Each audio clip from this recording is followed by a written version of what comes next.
Guys problem number 19 को देखिएगा। आपसे कह रहा है कि an astronaut accidentally gets thrown out of his small spaceship accelerating in interstellar space at a constant rate of 100 metre per second square. एक spaceship है जिसके अंदर एस्ट्रोनॉट बैठे हुए हैं, वो इंटरस्टेलर स्पेस के अंदर 100 मीटर पर सेकंड स्क्वायर के एक्सेलरेशन से आगे को बढ़ रहा है।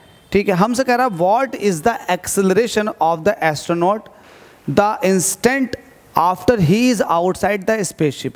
अचानक से क्या होता है, उस 100 मीटर पर सेकंड स्क्वायर के स्पेसशिप में से एक एस्ट्रोनॉट बाहर को एक्सीडेंटली निकल जाता है।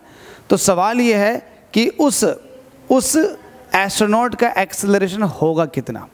तो देखिएगा, ऐसा मान लेते हैं कि ये इंटरस्टेलर स्पेस में मूव कर रहा है स्पेसशिप, और कोई भी स्टार नहीं है दूर दूर तक जो उस पर ग्रेविटेशनल फोर्स लगा दे।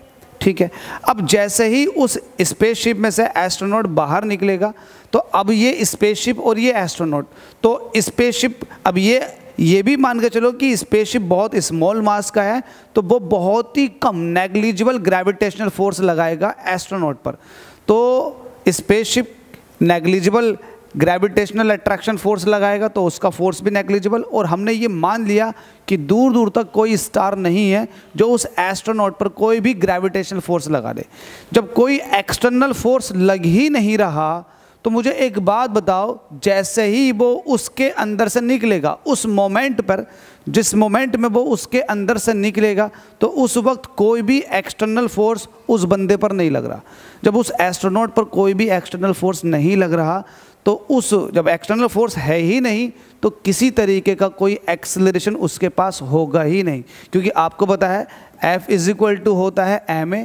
जब एक्सटर्नल फोर्स ही ज़ीरो हो गया तो इट मीन्स एक्सेलरेशन क्या हो जाएगा, उसका ज़ीरो हो जाएगा, क्योंकि मास तो एस्ट्रोनॉट का ज़ीरो हो नहीं सकता, तो एक्सेलरेशन उसका क्या हो जाएगा, ज़ीरो।